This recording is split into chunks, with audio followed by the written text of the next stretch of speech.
You're listening to DraftKings Network.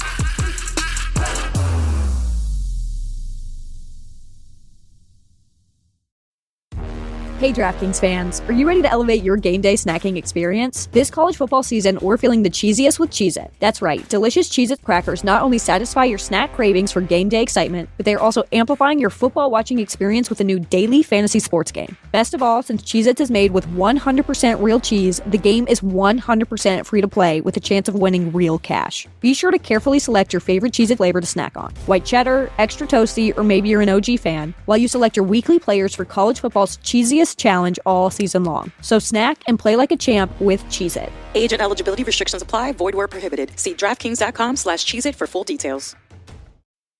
Now's a good time to remember where the story of tequila started. In 1795, the first tequila distillery was opened by the Cuervo family. And 229 years later, Cuervo is still going strong. Family owned from the start, same family, same land. Now's a good time to enjoy Cuervo, the tequila that invented tequila. Go to Cuervo.com to shop tequila or visit a store near you. Cuervo, now's a good time. Trademarks owned by Becle, SAB the CV. Copyright 2024. Proximo. Jersey City, New Jersey. Please drink responsibly. Welcome to the Big Suey, presented by DraftKings. Why are you listening to this show? The podcast that seems very similar to the other Dan Le Batard podcast. I'm sorry, I'm not going to apologize for that. In fact, the only difference seems to be this imaging. I have been tempted in restaurants just walking past tables to grab somebody's fries that if they're just there. That hasn't happened to you guys? I've done it. And now, here's the marching man to nowhere, Fat Face, and the habitual liar. I believe, Amin, as people don't like that we talk politics around here and don't like that we talk to Stormy Daniels, I believe that so many of the people who gravitate with a greed toward power and politics, instead of being interested in altruism, they're just interested in these forms of power grabbing, glory grabbing, money grabbing, that Eric Adams being indicted doesn't surprise me. I don't think it surprises anyone that he was indicted while evidently at a fundraiser of some sort with Joe Biden when it is that he got the news. But such a bad look for somebody and a criminal look for somebody who has represented New York pretty poorly over the last couple of years, has been largely a laughingstock with a number of the different things that he says publicly, where you feel like this is not somebody who is fit to hold an office of higher power. I'm completely unsurprised that he would allegedly be guilty of an assortment of crimes that they're going to announce later today.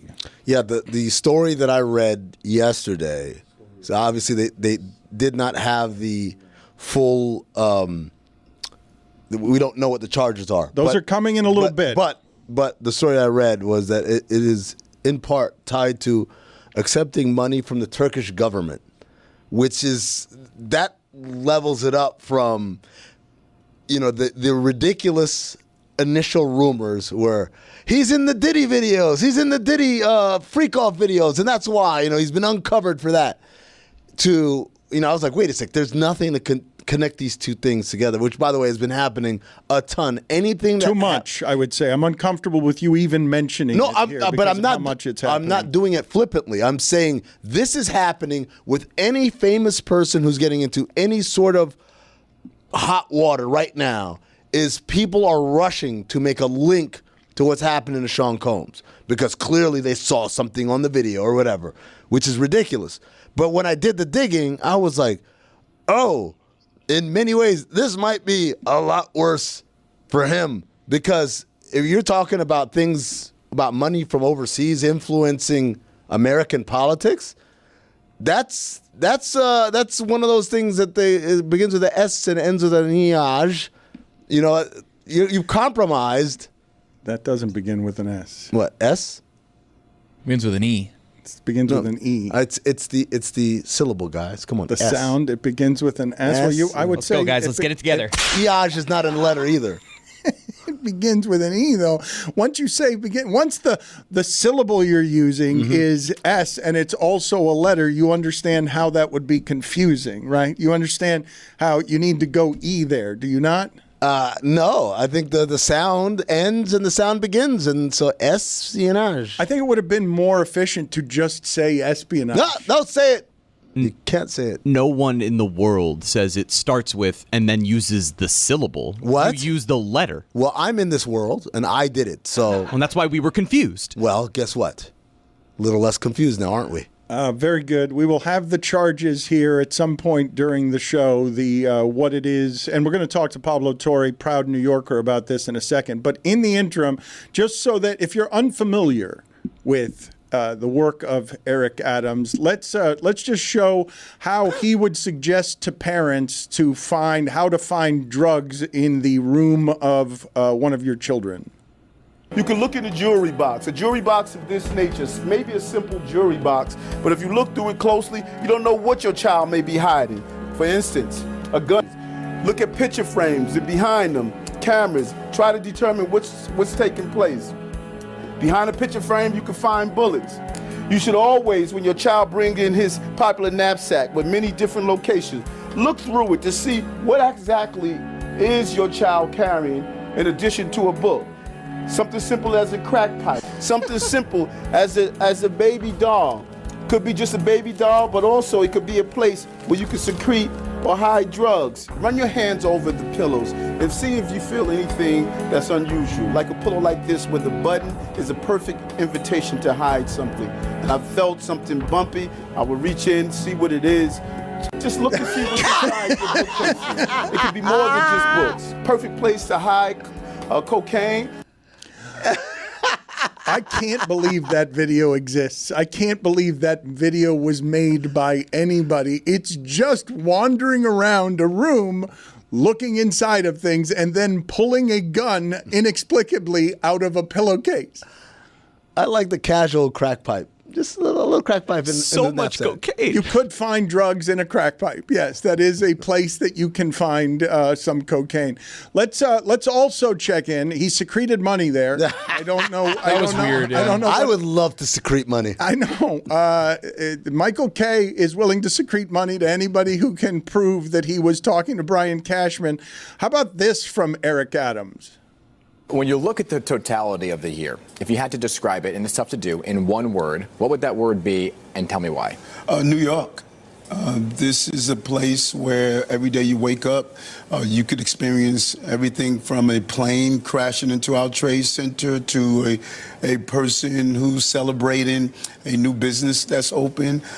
This is a very, very complicated city, and that's why it's the greatest city on the globe. Mm-hmm. The highs and lows. Yeah. That's right. I mean, like, you could experience anything in New York. Anything from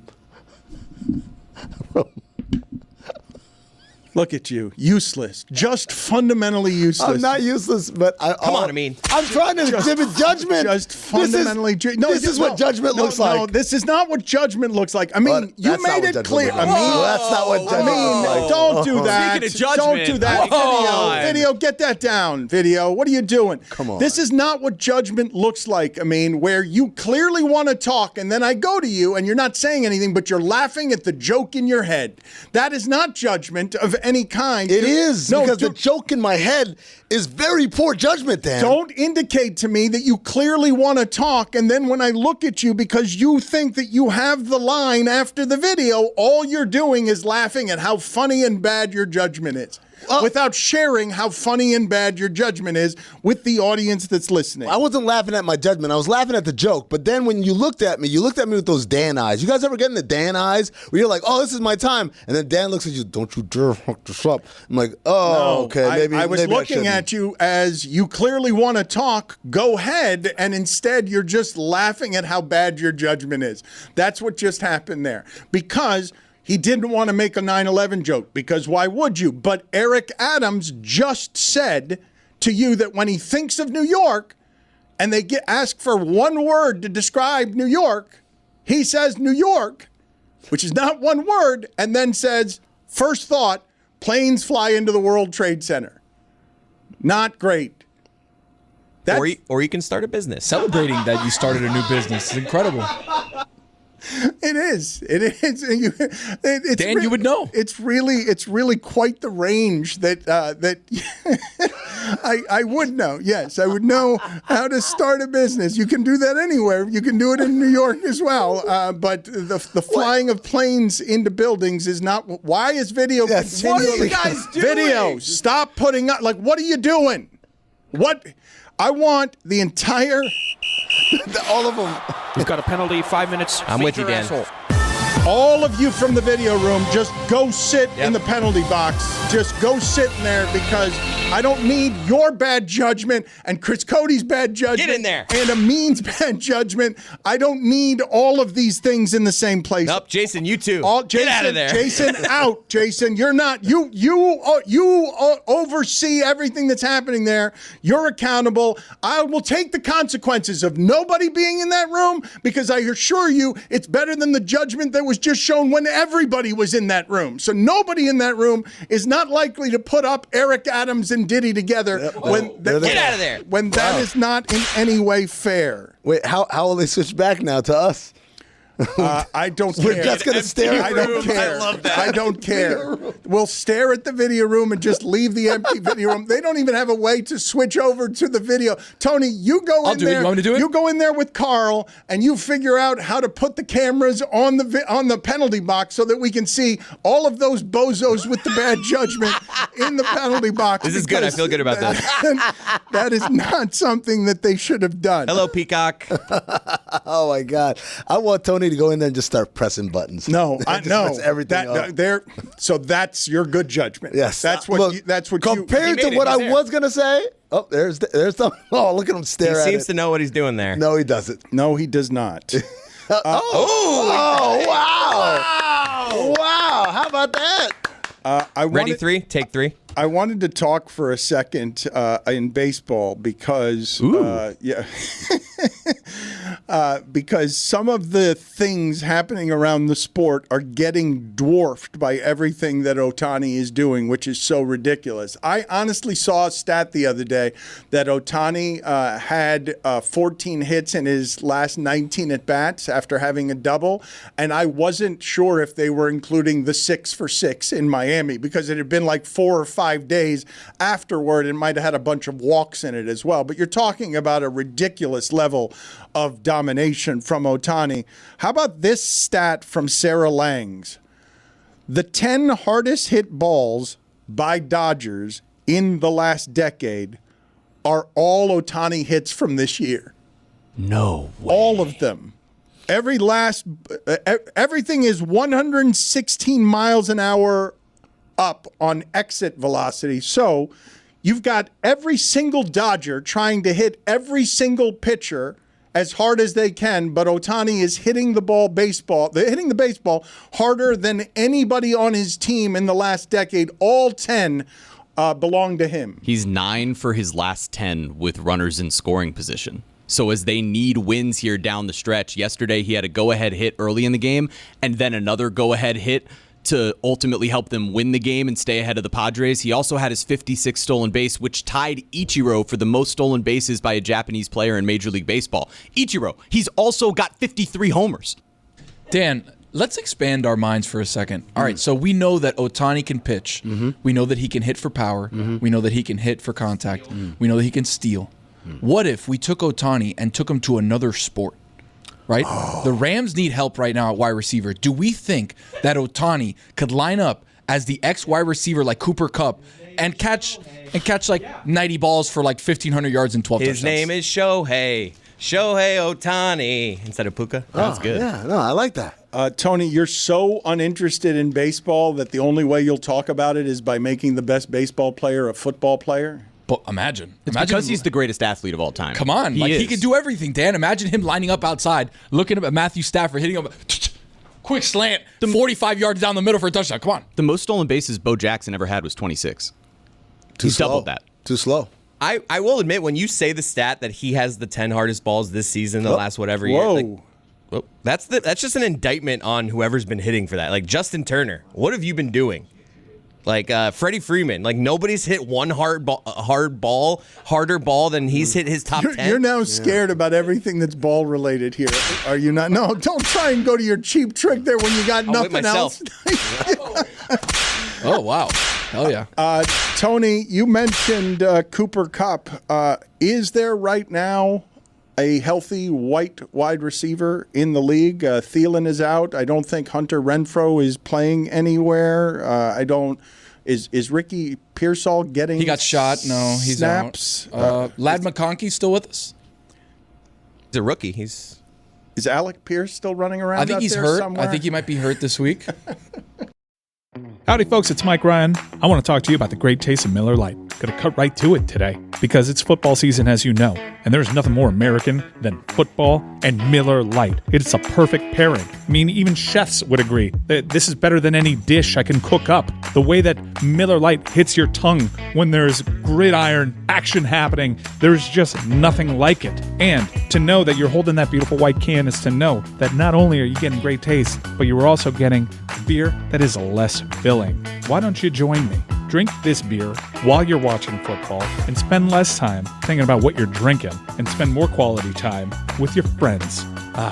That is Miller time. Make your game time taste like Miller time. Tastes great and it's less filling. Let it be both. To get Miller Lite delivered right to your door, visit MillerLite.com/Dan. Or you can find it pretty much anywhere that sells beer. Celebrate responsibly. Miller Brewing Company, Milwaukee, Wisconsin. 96 calories per 12 ounces. Fewer calories and carbs than premium regular beer. Don Batard. And I feel like Rebecca, I can't pronounce her last name, but she's a great gymnast. Andrade. That's why you're good, man. I got to tell you. I feel like her jumps, her vaults were better. She stuck the landing on both. She should have won the gold. The only reason she didn't is because her name is not Simone Biles. Your thoughts? Stugotz. No. This is the Don Batard Show with the Stugotz.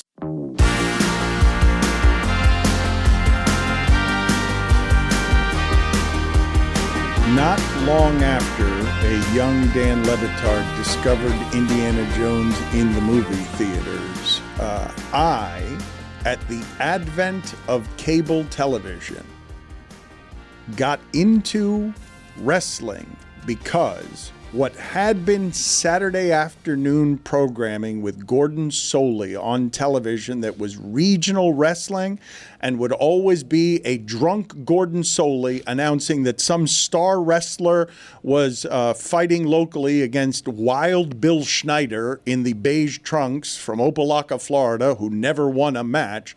All of the matches were terrible, and then the USA Network starts with cable television, and Vince McMahon is essentially, before Mean Gene Okerlund, Vince McMahon is the original wrestling sideline reporter that I'm introduced to. To see Vince McMahon rise to the level that he did, and in this time where we see how power corrupts with Diddy, Vince McMahon has been disgraced publicly in a way that shows you how awful people can be when they rise to the level of power that Vince McMahon rose to. The documentary that Netflix is presently airing on Vince McMahon must be interesting. It has to be interesting, so interesting that Vince McMahon tried to buy it back unsuccessfully, reportedly, because he never wanted it to air. This is a trend that's been happening recently. Oprah bought hers back. We've talked about this. But the one I wanted to talk to you about, Amin, because I've seen it reported now and I can talk about it, but I've seen some of what's happened behind the scenes, and it's made me feel terrible for Ezra Edelman. Ezra Edelman is a friend, and I don't want to talk too much about this story, but I do want to talk about the details around this story, because can you imagine that you're Ezra Edelman and you have made an Oscar-worthy documentary for ESPN that totally changes the game on how content is produced, because what you made about O.J. Simpson was so deep and powerful that people now want to hire you at every turn, and you've got to choose your next project as someone who is exceptional at what he does, meticulous about what he does, but goes into a very dark hole to make these things because of how long and consuming it is to do something this thorough about a public figure like O.J. Simpson. Ezra Edelman's next project after that, he had an assortment that he could have chosen from. What he chose, and there's pressure on this choosing after you've made the O.J. Simpson documentary, what he chose was Prince. And he has spent the last several years buried in that the way that he was buried in O.J. Simpson.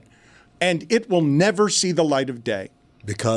Because it is caught up in a bunch of legal shit, and it is evidently done, but the Prince estate is having some objections, and now Netflix is worried about those objections. And I don't know, again, I don't want to speak out of tune here because there's a lot of stuff here that's private and not known, and I'm not well versed enough to speak thoroughly about this. But I wanted to talk about the idea of you go from making the documentary that solidifies your name and puts you at all the Hollywood parties. Everyone knows who you are because you've made something so good that everyone wants your next work.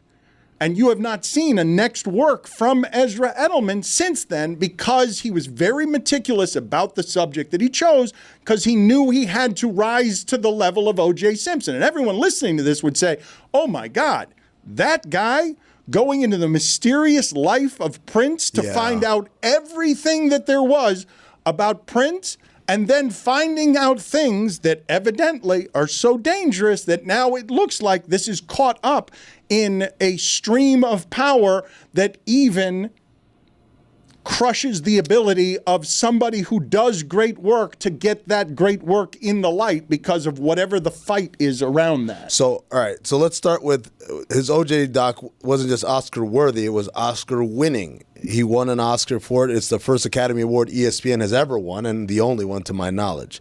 Number two, people point to it as perhaps the greatest documentary of all time. It's up there with all the great Ken Burns and Hoop Dreams and all the Senna, all the other great documentaries. It's up there, but it was transformational, and I believe it kickstarted this idea of the deep dive into these huge figures. Now, the difference, Dan, and I don't know this is me finding out right now from you about any of this. I did not know Ezra was working on Prince, did not know that there were complications. But I can, from this seat right here, tell you the major difference between doing that doc about OJ and getting deep on it and doing one about Prince and getting deep on it is OJ did not have a reputation that anybody was interested in protecting at the time of Ezra doing this deep dive. So Ezra could find out all the dirty things, go all the way deep into racism in Northern California in the early 60s and this is what OJ grew up through and this is who he was and the good, the bad, the ugly, all of it. You have a freedom because no one's going to be, hey, don't say that about OJ. That's my guy. No one's doing that. Prince is a different story, man. Prince is an economy. Prince is beyond adulation, beyond the love, beyond the thing that he did for so long that brought so much joy for so many people, so many generations of people. He is a business.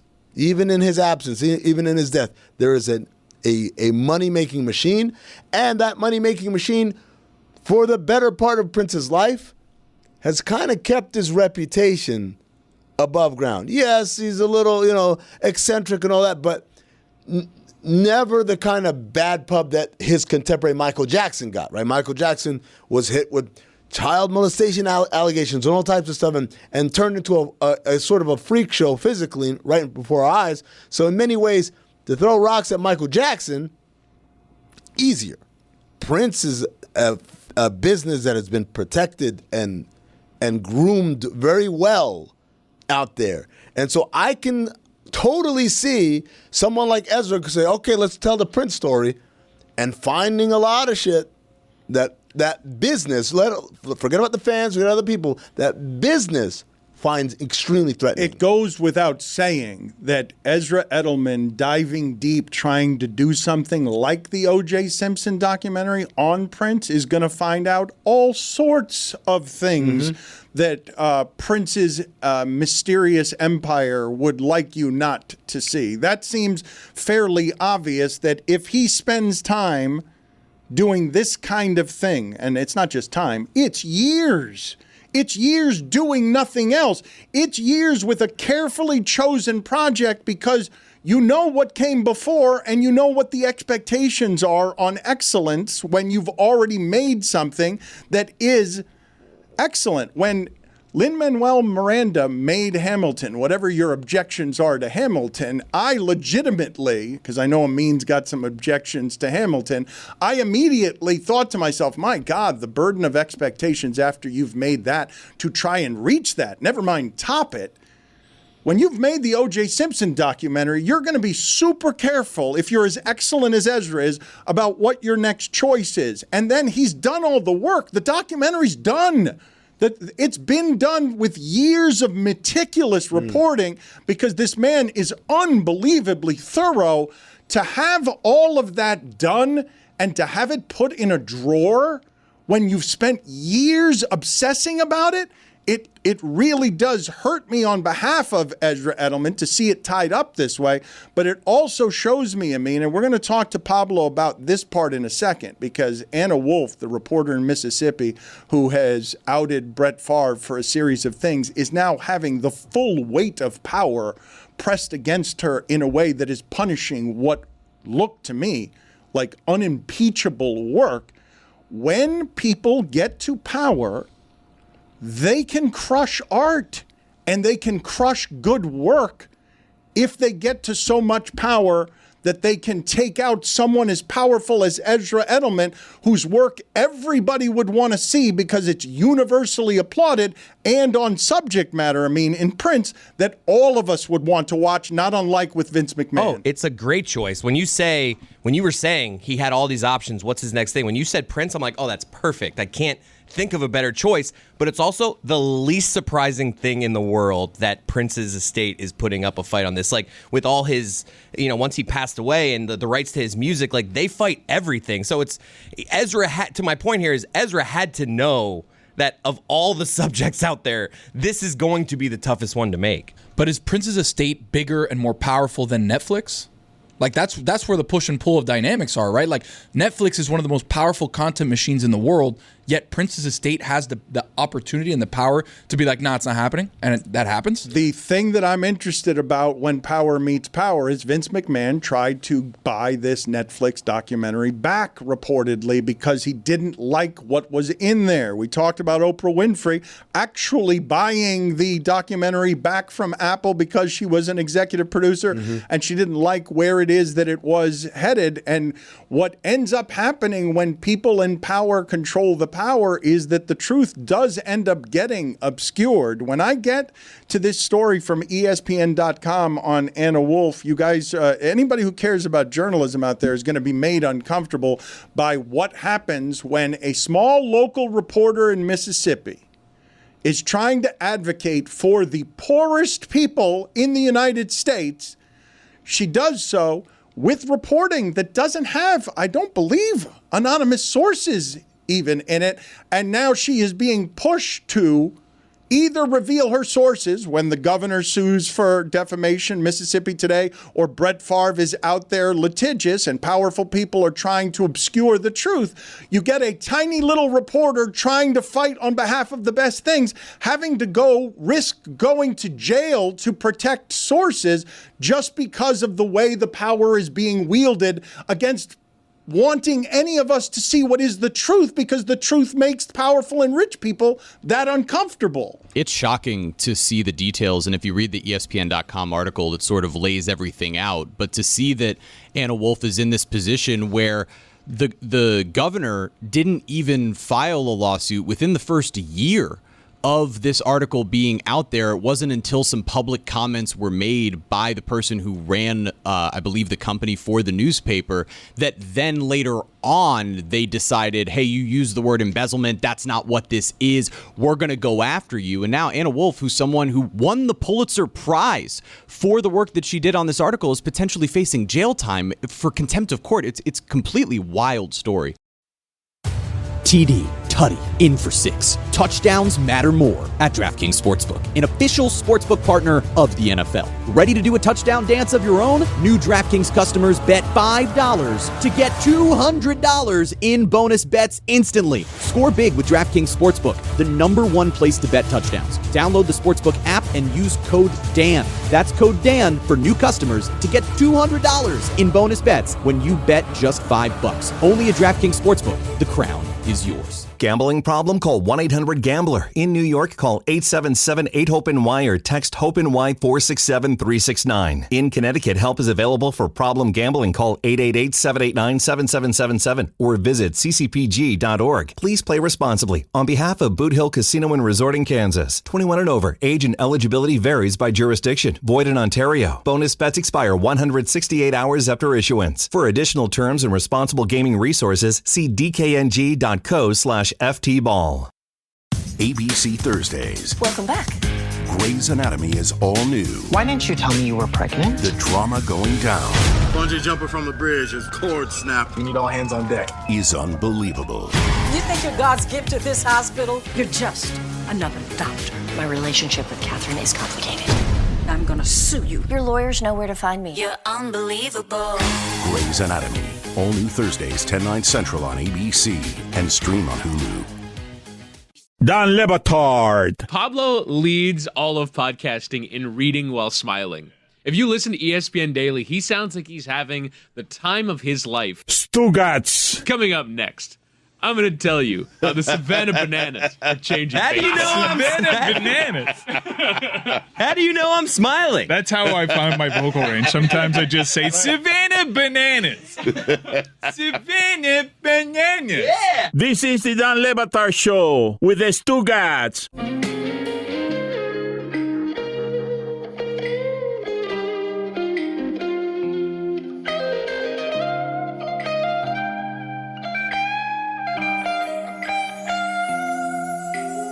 Let's go to someone who has some journalism expertise here, Pablo Torre. He is doing extraordinary work. He is one of the very few non-athlete podcasts that has broken through in the podcast field. Pablo Torre finds out. Help walk the audience through something that generally they roll their eyes about around here, which is journalism and my care about journalism. We had Anna Wolfe on several times. Again, young reporter doing such good, thorough, and exhaustive work that she wins a Pulitzer Prize for creating a real mess for Brett Favre and powerful people who were, smitten and hypnotized by Brett Favre's charm and ended up giving away money that was supposed to allegedly go to the poorest people in America to, be rich and famous and support rich, famous causes, build a volleyball court, etc. Pablo, when you read this story by Mark Fonaru-Wada of ESPN, what were your thoughts? Because I'm getting uncomfortable thinking what is Pulitzer Prize winning work that should be celebrated is now putting her in the position where she will have to go to jail for protecting sources if she wants to protect them, and I can't believe how unpleasant this is. Yeah, Anna Wolfe, who I've also interviewed previously to talk about her reporting, she is somebody who is a far better avatar for what journalism is as a concept than any sort of slogan like democracy dies in darkness or any of these other things that make journalism out to be this grandiose, truly democracy-saving enterprise, because what she is the reality of it, which is you're a person who has voluntarily tried to tell the truth with a degree of difficulty that people on the internet who are not subject to any sort of code of ethics are not beholden to. And a basic standard of journalism, again, this is all self-imposed degrees of difficulty to demonstrate that actually this is true and real and unbiased. And what she has decided to do is what journalists should do, which is say, I will not give up my sources because the public interest actually demands that she go to jail over the disclosure, the forced disclosure, the attempted forced disclosure of the people that are telling her the truth. I mean, this is real shit, man. You know, like this is the reality of what it is to actually do work that jeopardizes powerful people. I'm going to play the dumb guy here. I am not as familiar with the later kind of developments here. What exactly are they asking of Anna Wolfe, and how is that possible given the First Amendment? Yeah, so the former governor of Mississippi is this gentleman named Phil Bryant, who is a character, one of the protagonists in the story that was originally reported and has been shaped by Mississippi Today, which is where Anna Wolfe works. And what Phil Bryant has been claiming is that there is bias, that this outlet is biased against him, and that in order to prove this, he is demanding that he know that it be disclosed who spoke to Anna Wolfe. Notably, this is not so much about the substance of the reporting. It's merely now the allegation of you guys cannot tell the truth fairly. Prove it by showing us who you actually talked to. Hand over notes, hand over sources, hand over internal emails. This is what the lawyer of Phil Bryant has been claiming. And so again, it's not the reporting at issue, it's the allegation of bias. And so another just, I think, useful context for people who aren't super familiar with this story, you know, the other instigator, the other instigating event of this story, I should say, is the state auditor of Mississippi, who was the guy doing document dives, a government official, into Brett Favre. And that gentleman, Shad White, state auditor of Mississippi, who I have spoken to, interviewed myself, is a Republican. Go on Twitter, see what he tweets about. He is not a Democrat, okay? He is very much almost culture war adjacent Republican who saw corruption of a kind, allegedly, that was so massive that, of course, he needed to do something. And so anyway, my point being here, Republican Phil Bryant saying you guys are biased against me specifically and politically as well. It's farcical, frankly. But how does that? What about that is criminal? That sounds like a civil case, if anything. Like, hey, I'm suing you for defamation or whatever, and I want to see where the sources in the documents. That doesn't sound like she's facing jail time. Why? Well, just in protecting of sources. No, right? no, This Dan, is a journalistic ethos. No, Dan, that's not. I get that part. I'm saying this former Governor Bryant's case seems to be, hey, what you said about me was biased or whatever. That's not a criminal charge. So that sounds like a civil suit, if anything.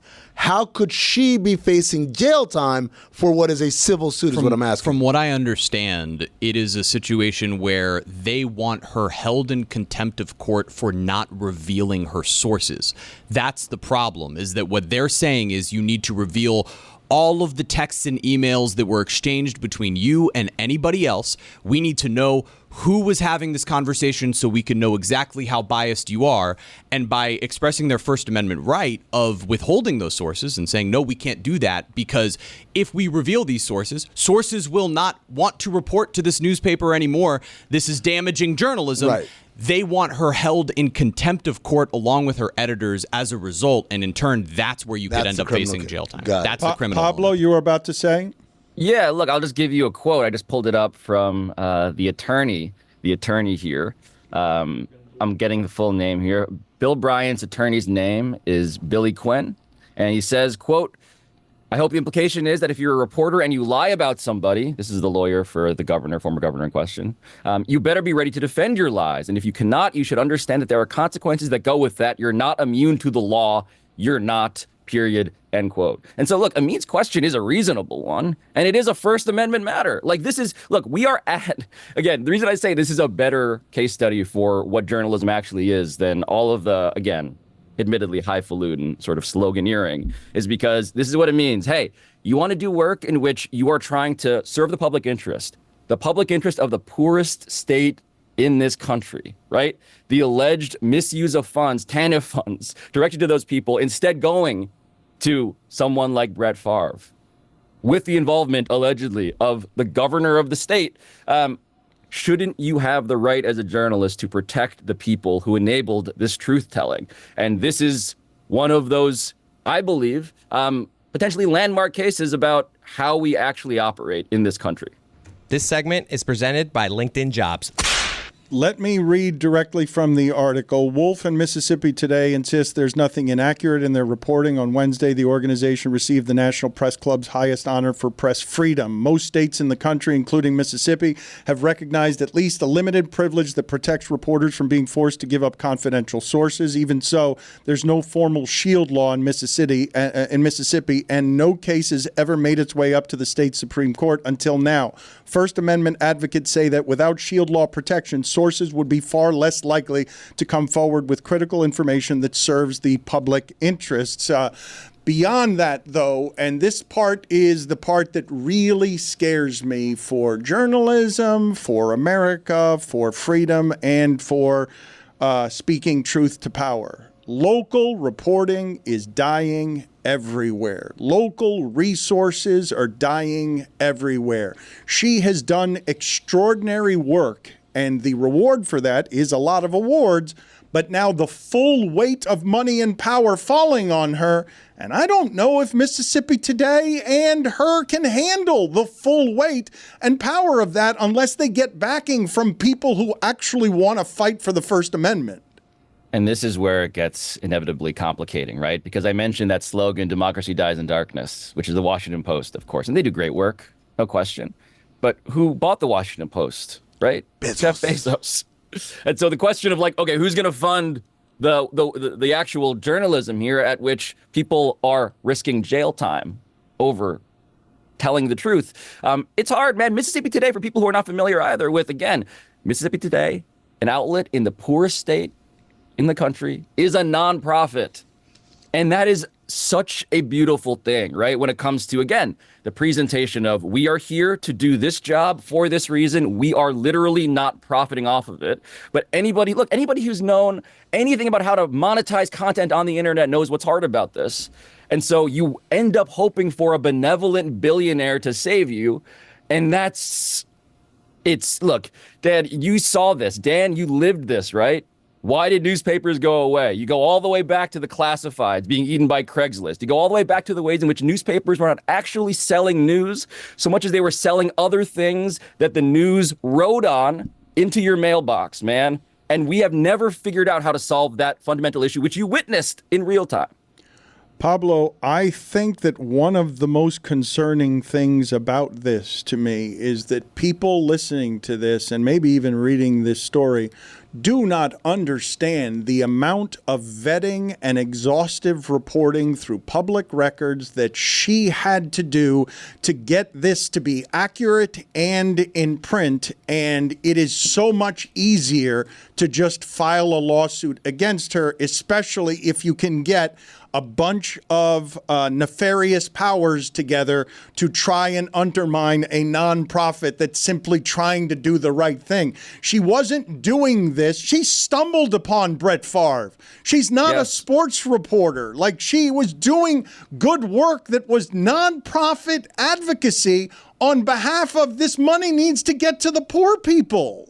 Literally the poorest people as a population in the poorest state. I keep on repeating this because if you were to draw up the movie script version of what is David versus Goliath, you would come up with something like this.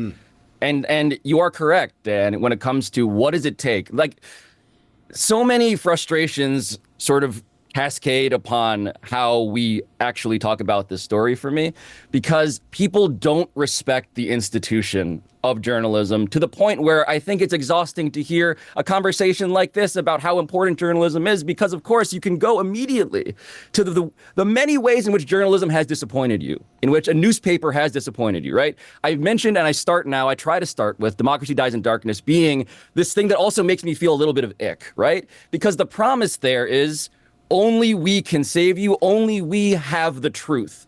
And that's not exactly what journalism's promise should be.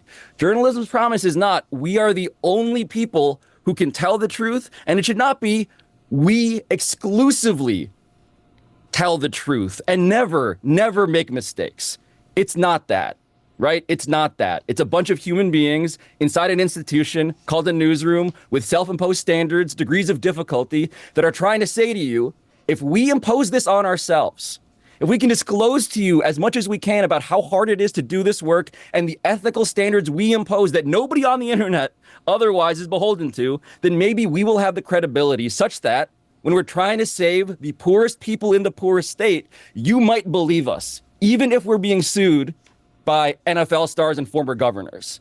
And if that's not compelling as a better slogan, I struggle. I struggle to find out what would be. It's a lot. It's a lot of words. It's pretty. Not as catchy. It's pretty wordy. It Not as doesn't. catchy. It's not catchy as a slogan. Yeah, I can't believe that problem for she's in a place where she has to publicly say that she regrets Brett Favre ever being a part of this story because it was never the intent. Like, and the story would have never gotten this kind of attention, even if it had been the same crime, if it hadn't been Brett Favre. So, like, it's a weird place for her to be. She was trying to do a different thing, which was just the right thing. Brett Favre is allegedly accused of doing all the wrong things with all the people in power doing the wrong things. And now the full weight of it is falling on a 29-year-old's head who was doing nonprofit advocacy that, while not altruism, was pretty damn close to it. Yeah. Brett Favre's how we got there, right? That's why I started looking into this. That's why you did. That's the power of sports. It's powerful until it comes around and it's like, oh, can we stop talking about that? Because now we've lost the actual plot of what's happening here. If you want to be a good archaeologist, get out of the library. Eric, not how he said it's not how he says anything. Eric Adams, before you get out of here, as a proud New Yorker, your thoughts on the news that's about to come down here any minute with the indictment of Eric Adams. Nobody has been more entertaining while also being more corrupt. Eric Adams during the pandemic was like, there's a question and answer. It was like, Mr. Mayor, why are you out partying at clubs till 2:30 a.m. or whatever it was? And his answer was, the city needs to see their mayor. And I was like, oh, this guy. This is going to be a thing we return to probably. We're gonna remember this guy as being the low point. Yeah, man. He didn't really live in New York. He wasn't really a mayor. He was absolutely in photographs with every person you can imagine who you don't want to be in photographs with. He was in bed allegedly with the Turkish government. A real just hitting for the cycle of New York corruption. Video? Come on! I'm gonna go. Give me that whip, man? Give me that whip. Give me the whip. Give me the whip. Give him the idol, then he'll give you the whip. Oh, Chris was that. Don't forget the sandbag. Chris was doing. No, God. It's a great. Oh, he's running out there. No. Oh, no. No, don't go down.